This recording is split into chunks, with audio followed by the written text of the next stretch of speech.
Tonight on CBC Vancouver News. It's a failure of the way that we live. It's not a failure of the health system, it's a failure of the way that we live. Calls and recommendations to do better to avoid the hundreds of deaths we saw in last summer's heat wave. 6 payments of $14, that sounds so much easier. And as more shoppers turn to buy now, pay later options, a warning from finance experts. Plus, how rising gas prices are hurting the rescue of bears in BC. This is CBC Vancouver News.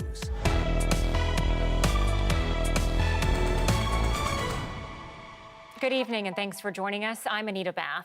We now have a better picture of just how deadly that heat dome was last summer. More than 600 people died and those deaths were largely preventable. The CBC's Lindsay Duncombe has more on the call to action and what recommendations are being made to keep people safe. I had a good cry. It's hard not to. Jeannie Hansen just learned officially that her sister was one of the victims of BC's sweltering heat dome. News she expected, but it's tough.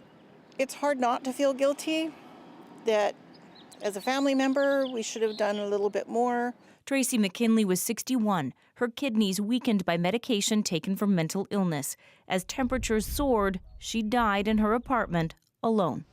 Today's report from the BC Coroner's Office found 98% of the victims died indoors. Most were older than 70. Many had underlying health conditions. The report concluded no one, from emergency officials to members of the public, took the heat seriously enough. We didn't understand that there was risk associated, and that I think is the part that we're going to be able to sort of address. The report's recommendations include a new alert system, making it cheaper to get cooling devices like air conditioners and fans to the most vulnerable, and changing the BC building code to require that new buildings have better cooling systems. The BC government announced a new heat alert system Monday. It has also already hired new emergency staff after 911 calls doubled during the heat dome. I think what people want when an event like that occurs, an exceptional event like that occurs, is action. Quinn Lawrence lives with a disability and says the government's plan isn't enough. It is consistently heartbreaking and infuriating to see how little thought is put into our lives and our well-being. After Tracy McKinley died, her sister made sure everyone in her building received fans. Now she's fundraising for more. No amount of money, no government funding, no alert systems, no cooling stations, none of that is going to help as much as just us checking in on our neighbors. She says raising money for air conditioners helps, but it doesn't make her guilt go away. Lindsay Duncombe, CBC News, Langley. At that same news conference, Adrian Dix also spoke today about the need to hire more ambulance paramedics after multiple reports of understaffing during the heat dome. The health minister highlighted the $135 million ambulance service overhaul, saying the province is moving in the right direction. I want to bring in meteorologist Johanna Wagstaffe now, though, Joe, it's hard to believe, especially with our spring weather, that the heat dome was almost a year ago. What are the chances we could see another major heat event this summer? Anita, we can't rule out the possibility of another major heat event this summer. And you're right, it's been an exceptionally cool and soggy spring. Our long-range forecasts, though, have our summer turning hot towards the end of July and end of August. So whether or not this becomes a heat warning, where temperatures are putting the public at risk for 2 or more days, or this initiates the new heat alert response, which is significant rise in temperature for 3 or more consecutive days, both daytime and overnight low temperatures. That's the criteria difference. It's hard to say which one of those, but I wouldn't rule one out again for the end of the summer. And Anita, I think that's really why the messaging was so strong today, because there is a chance to prepare now while it's cool, before that hot summer and before we start seeing multiple disasters pile up like last summer, as we'll talk about later on in the show. We have widespread flood watches. We're waiting for that snowpack melt. We have big rain at the end of the week. It's hard to think about the heat right now, but now is the time to prepare, Anita, especially as climate change stacks the dice in our favor of another heat dome. Maybe not this summer, but a heat event certainly likely in the next few months. For sure. After living through that last year, I mean, you really, it puts it all into perspective. Thanks, Joe. It really does. You're welcome. Well, passengers waited through long delays at BC ferry terminals today. Staffing shortages led to multiple cancellations. 2 round trips between Duke Point and Tsawwassen were canceled. Adding to the challenge, sailings between Tsawwassen and Swartz Bay had been stopped for scheduled maintenance. BC Ferries is advising passengers check the website for updates and book in advance. Organizers for the Residential School Awareness March in Mission on the weekend attempted to have the RCMP on site for traffic control, but their request was denied. And during that march, witnesses say a pickup truck drove into a number of those in attendance. As Joel Ballard reports, organizers say they were left vulnerable.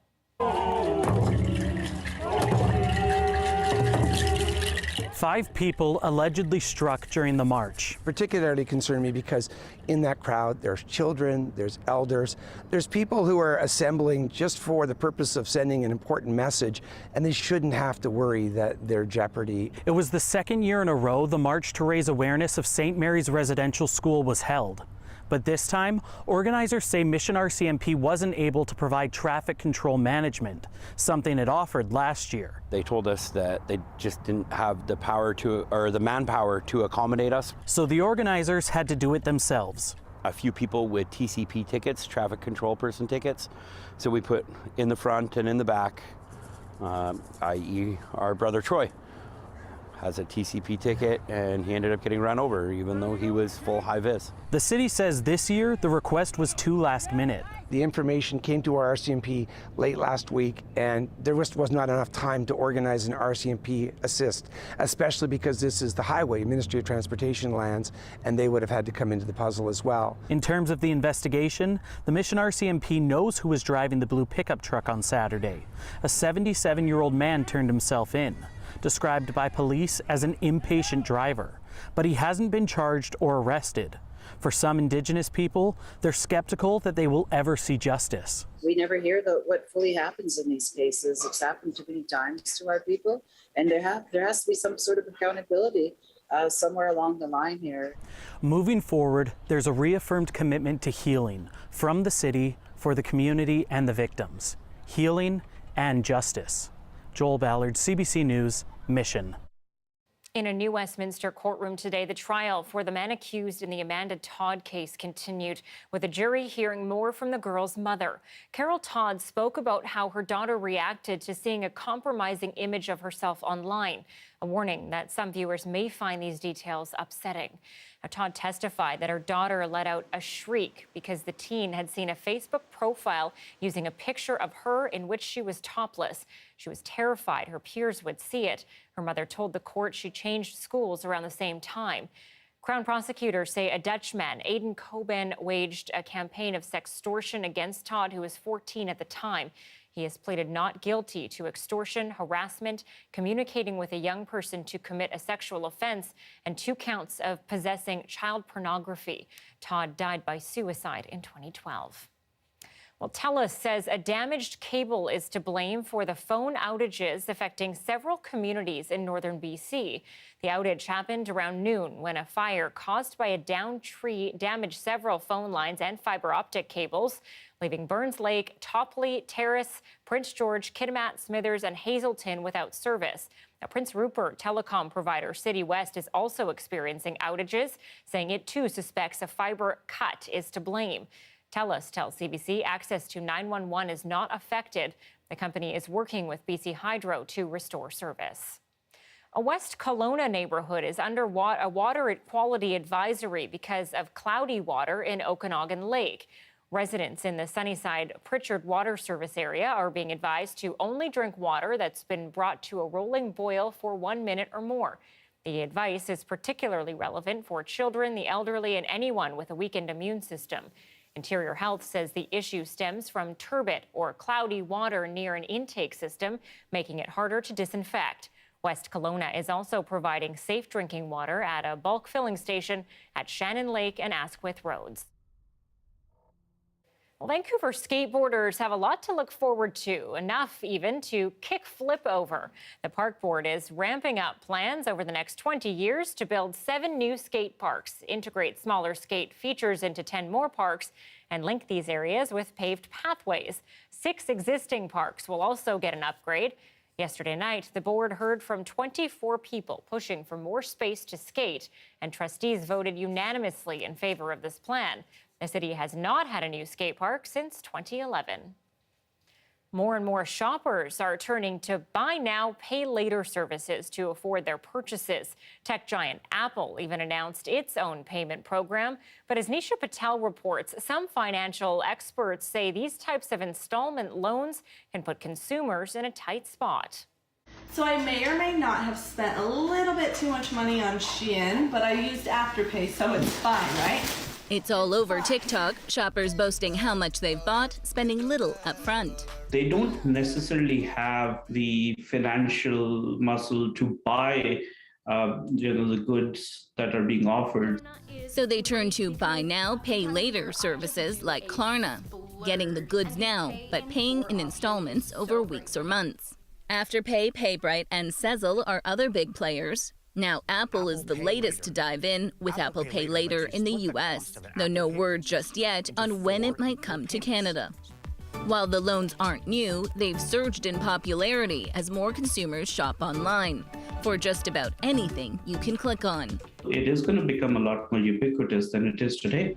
The companies make money by charging fees to the retailers, and many have no interest or late fees to consumers if you make the payments on time.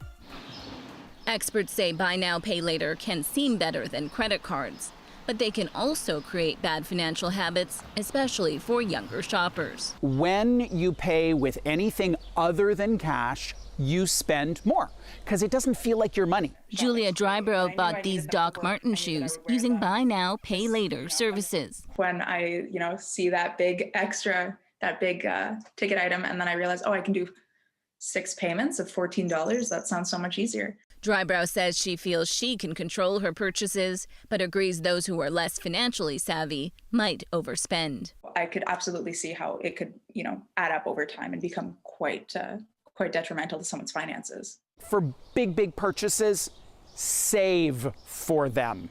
That's the discipline that you want to develop over time. So that pay later doesn't cause pain later.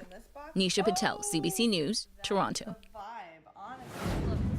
She's lighting up the world with her fashion creations with a focus on reusing old textiles. But did social media help drive her success? The surprising answer next.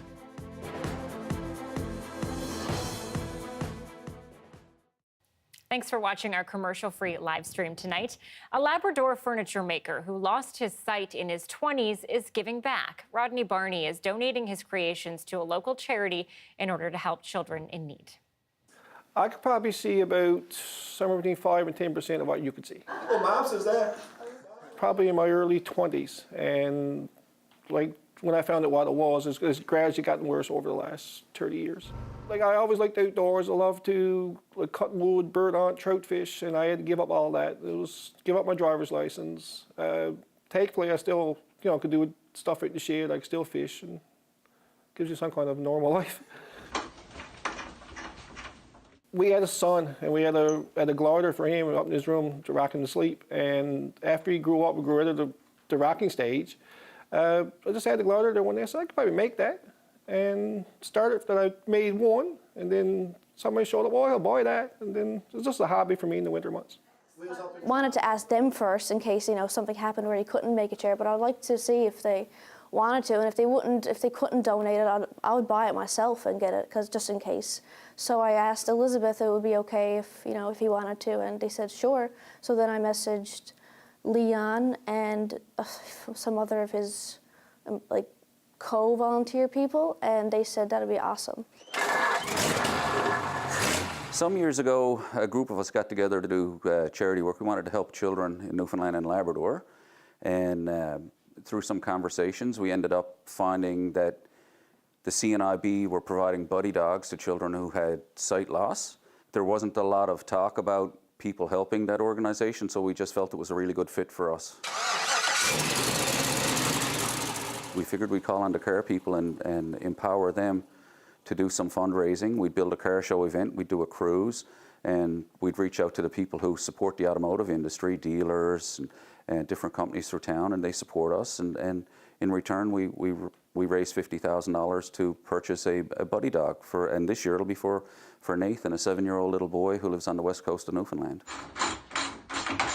Through the jigs and the reels, we start talking back and forth, start talking to Mackenzie, and then this past weekend I got to meet Rodney, and it's funny, because it's almost like we've known each other for a long time. The relationship is so smooth and so easy. I've worked in the community he's from, and it's pretty amazing. Like our game plan is to help children in Newfoundland and Labrador, not children on the Avalon Peninsula. So when we get people that reach out from all across Newfoundland and Labrador that want to help us, it tells us we're getting the right messaging out there. We're doing the right things for people. When I came here in St. John's, Leanne told me that the guy that raised money for this year is kid is legally blind with RP, and that's what I have. So that makes me feel a little good that it's going to somebody that got the same disease I've got, right? And like I never noticed my problem I got until my early 20s. So, and he's just a kid. So it's nice to know that's going somewhere where it's going to be well used.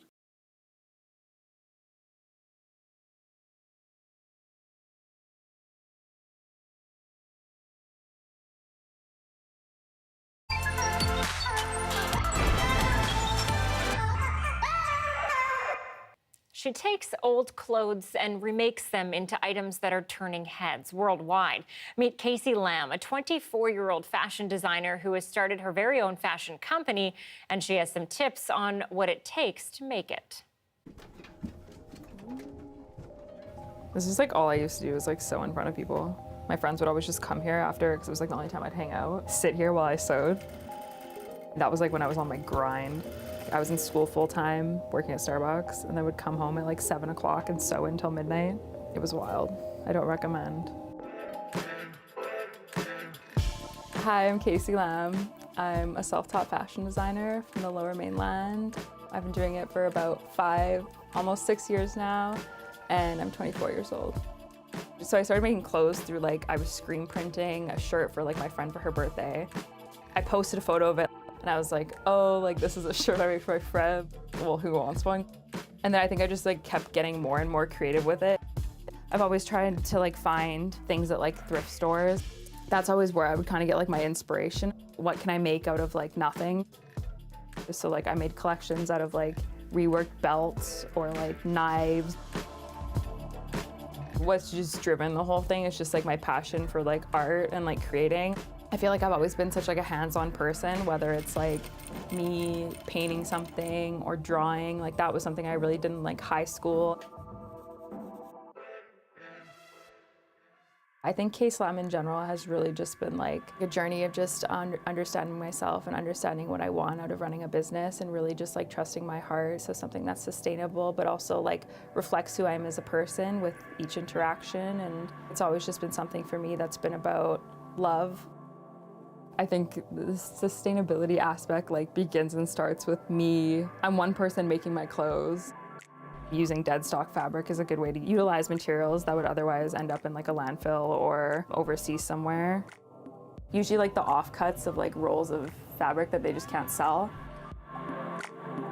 So these are just all my sketches I've done for celebrities and stuff over the years. So this was a outfit I made for a performance. These are for her backup dancers. I was gonna make an outfit for BB Rexa, outfit I made for Carly Rae Jepsen. This is from when I first started getting in the local newspaper or whatever. This is from Vancouver Fashion Week.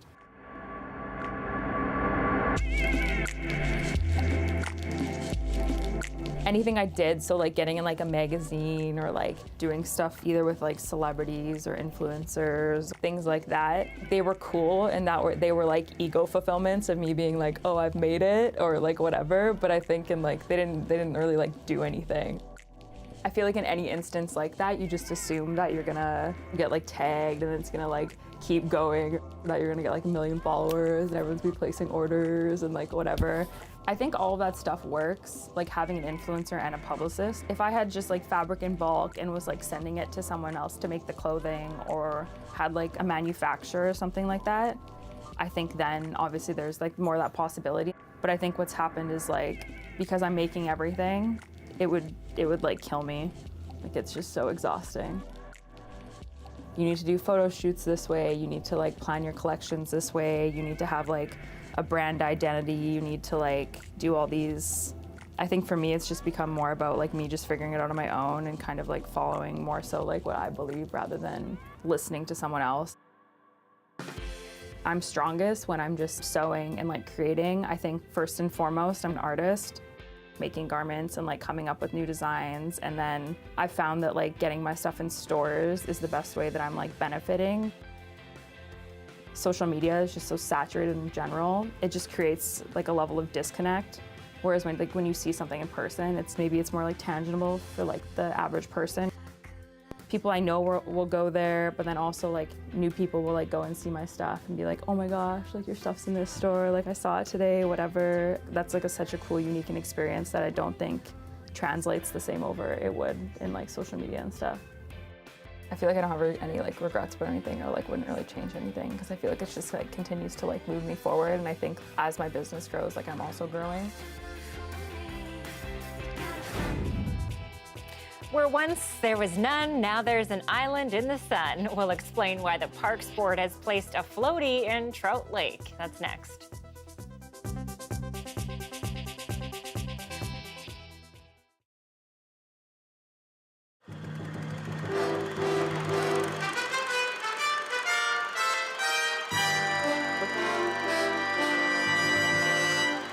This is the Kutzmateen Valley, about 45 kilometers northeast of Prince Rupert. It's the home of approximately 50 grizzly bears, the largest known concentration of grizzlies along the BC coast.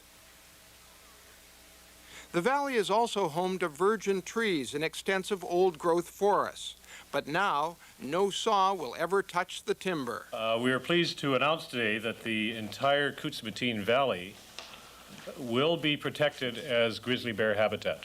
This will be the first in Canada set aside specifically for grizzly bears. And this means that the Kutzmateen will never be logged. The previous Socred government ordered an intensive study of the Kutzmateen Valley 3 years ago. It promised to abide by recommendations for safeguarding the grizzlies. The NDP government is now honoring that promise. The study's conclusion is clear. Logging here would be harmful to the grizzlies. So now the valley, covering 443 square kilometers, is out of bounds for loggers. Wayne McCrory, the brother of environmental activist Colleen McCrory, has been trying to save the Kutzmateen Valley for 7 years. He says the government has done the right thing. Well, I think the announcement by the BC government is a landmark decision. But McCrory says there are more than 100 wilderness areas that need similar study and treatment. They definitely need to be protected too. So they can't just rest on their laurels and do this one conservation area and forget the others. No, they can't, and we're quite concerned that quite a number of significant areas proposed on our BC Endangered Wilderness map already have logging roads going into them or logging roads planned. Saving the grizzlies' habitat by outlawing logging was never a difficult political decision. Even though there is some virgin timber there, it's hard to get at, expensive to harvest. 5 years ago, a small company did apply to log there, but no timber rights were ever given. So there's never been any tough questions of jobs in the economy versus grizzlies and the environment. Yes, it was easier in this respect, that there is less pressure on the land base in that area. The fact that it was easier to decide shouldn't detract from what environmentalists are saying is a good decision. But they aren't letting the government off the hook for one good deed. They want similar protection in the Walbrand, Tachachini, and other threatened areas. Steve Hauser, CBC News, Victoria.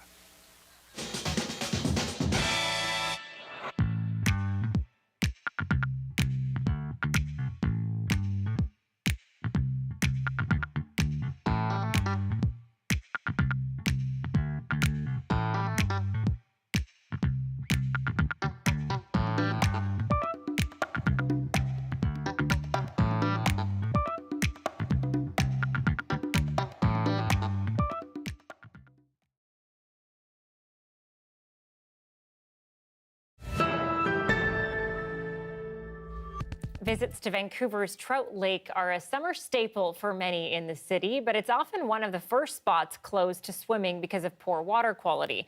The park board has launched what it hopes will change that.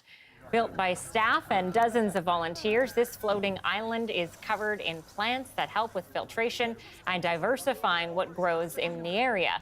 The fence is meant to keep geese from taking up residence, but the park board says other birds are welcome.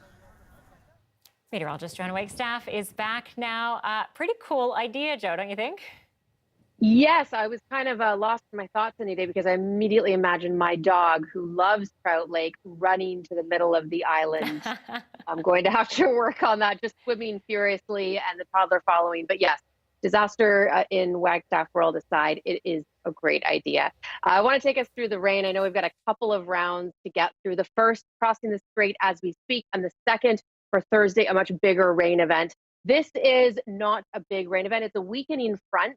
Just starting to see those showers cross the strait, so they will fill in the next couple of hours for Metro Vancouver. I know we saw that increasing cloud today after what was a lovely summer day for Vancouver. This is the atmospheric river that we have been watching closely and will continue to hone in on over the next couple of days, bringing a plume of moisture from across the Pacific. So timing this out for you, here are the showers for Vancouver that'll linger through tomorrow morning. Not much of it makes it across to the interior. It's Thursday that we get hit with that atmospheric river. So again, an intense plume of moisture, really starting Thursday afternoon and lasting through Friday. And then there may be a second pulse on Saturday. And this is, again, bringing that water in from subtropical locations. Looking at the rainfall totals, again, here's tonight to tomorrow morning, not much, 10 millimeters maybe.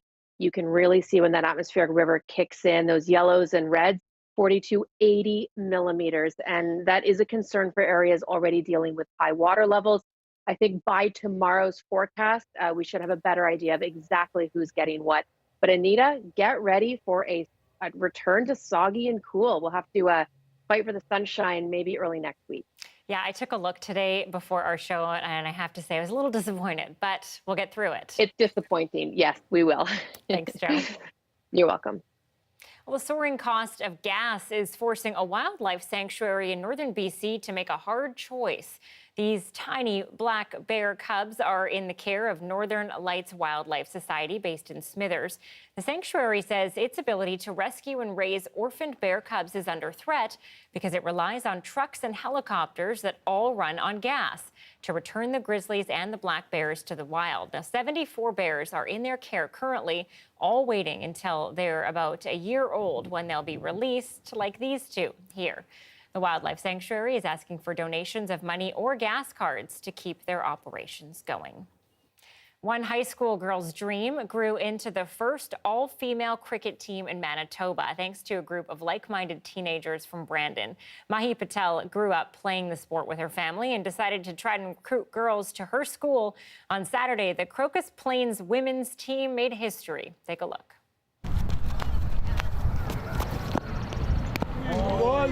The first women's girls team ever in Manitoba, so we're very proud.